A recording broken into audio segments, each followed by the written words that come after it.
how we got started. Actually, I have a business partner, and his father gave us the idea.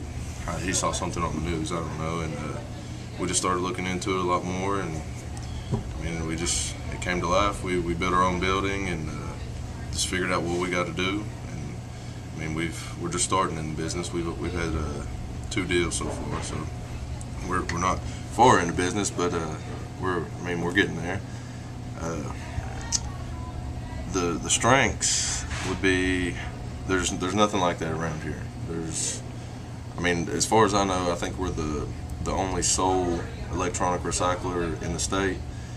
The weakness is when there's nobody around. I mean, you can't really go around and ask and see what other people are doing. I mean, you'd have to go out of state and tour plants and do all that.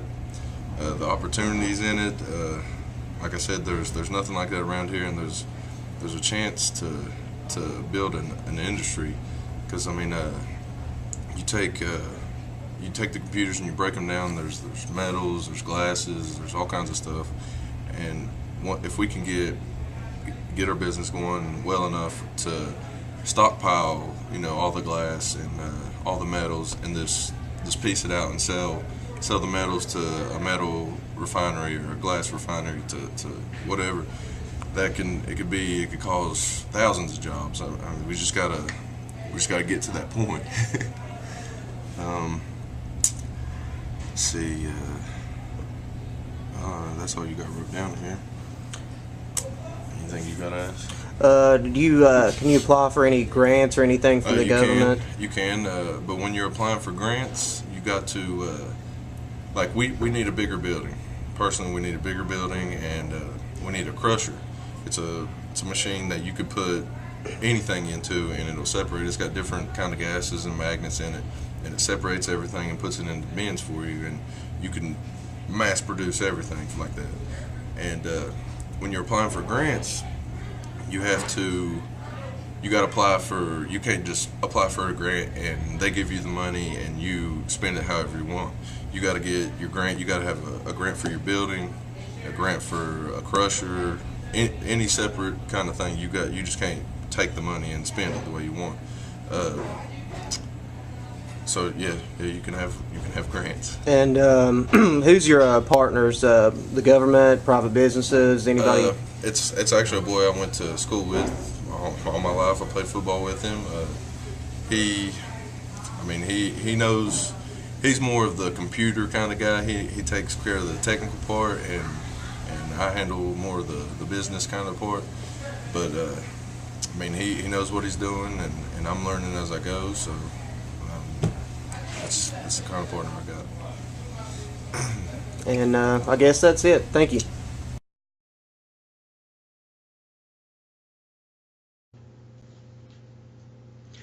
My name is Eric Hall, and I'm an MBA student at Marshall University. I am doing my presentation on how entrepreneurs can use a SWOT or a TOES analysis to their advantage and help grow their firm. SWOT was created by Albert Humphrey in the 1960s while he was working at Stanford University, and has been used for strategic planning since its creation. SWOT stands for Strengths, Weaknesses, Opportunities, and Threats. SWOT analysis aids with planning, which helps with attaining your goals and tracking your progress. SWOT analysis is helpful to entrepreneurs because it helps you understand your business better. It also helps determine strategies and goals that are attainable. The point of this exercise is to make your organization think strategically. This tool also allows for the stakeholders of the company to have a productive and structured dialogue that can break through assumptions. A SWOT and TOES analysis should produce similar results because they perform the same steps. However, TOES examines the threats and opportunities first. Many experts believe that this can be beneficial because it allows entrepreneurs to examine the outside environment rather than being occupied with what is going on with the firm internally. Strengths and weaknesses are internal and related to the company or firm. Opportunities and threats are external factors that relate to the market outside of your firm. The strengths and weaknesses should be half of your analysis, and the opportunities and threats should be half of your analysis. They need to be completely separate. Before you actually start your process, the number one action you should take is to think critically. You should specify which area of your organization you are using the SWOT analysis for and think of every different aspect. A good idea would be to use post-it notes to visualize and help organize your external and internal ideas before you start the actual analysis. I also believe that you should always keep your customer in mind because they are the ones that you're operating for. Always try to provide the best customer service possible. Furthermore, you should adhere to your moral and ethical practices. Lastly, you should keep an eye on innovation when conducting your analysis. These are some of the questions you should ask when conducting your analysis. When analyzing the strengths of your firm, you need to ask yourself the questions: what advantages does your organization have? What do you do better than anyone else? What unique or lowest cost resources can you draw upon that others can't? When you are a startup firm, this is extremely difficult because lowest cost resources and products are usually obtained by larger companies. What do people in your market see as your strengths? What factors mean that you get the sale? What is your organization's unique selling proposition? The unique selling proposition is the specific benefit that you receive when you buy a certain brand or service. This is extremely valuable when growing your customer base. It has to be something that your competitors do not offer. The questions you should ask in terms of weaknesses are: what could you improve? What should you avoid? What are people in your market likely to see as your weaknesses? What factors make you lose your sales? Okay, now take your firm out of the equation completely. Now examine the external environment. Examine opportunities by asking: what good opportunities can you spot? What interesting trends are you aware of? Useful opportunities can come from things such as changes in technology and markets on both a broad and a narrow scale. Changes in government policy related to your field. For example, you should check a state's legislative website to see what legislation is related to your particular market or product. Changes in social patterns, population profiles, lifestyle changes, and so on. And also check local events to see if it was related to your product. When considering threats, you should ask: what obstacles do you face? What are your competitors doing? Are quality standards or specifications for your job, products, or services changing? Is your changing technology threatening your position? Do you have bad debt or cash flow problems? Could any of your weaknesses seriously threaten your business? I conducted an interview with a small business owner named Todd Terry. He's relatively young, in his early 20s, and has started an electronics recycling company named Operation Green Recycling and Electronics.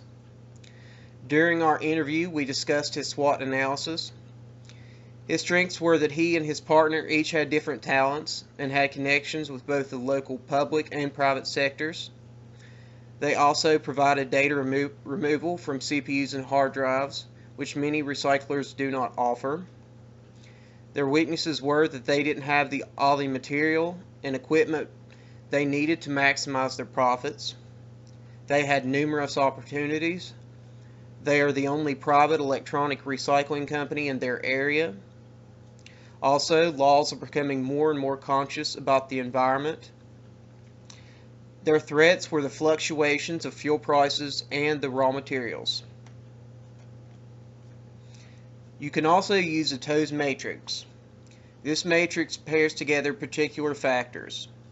You can use a search engine to find a template that can help illustrate your ideas and estimates.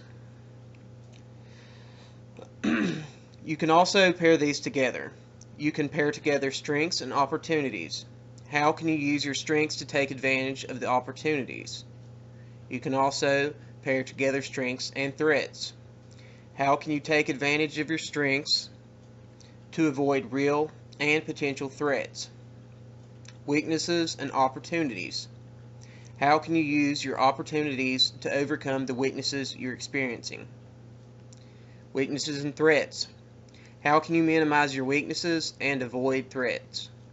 Also, if strengths and weaknesses cannot be avoided, a business should try to minimize them to the best of their abilities. Also, how to conduct the analysis properly. Only accept precise, verifiable statements and do not be vague. Numbers are always better. Examine your particular company's list of factors and prioritize them so that you spend your time thinking about the most significant factors that involve your organization. Integrate your potential actions with the overall strategy formulation process. Apply it at the right level. Use it in conjunction with other strategy tools. For example, the USP analysis. It will help you get a comprehensive picture of the situation that you are dealing with.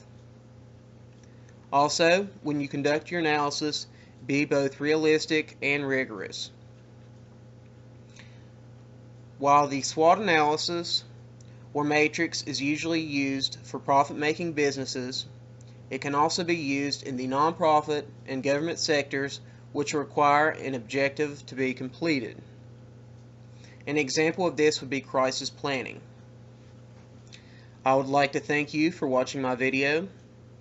I would also like to thank Todd for allowing me to interview him about his startup firm.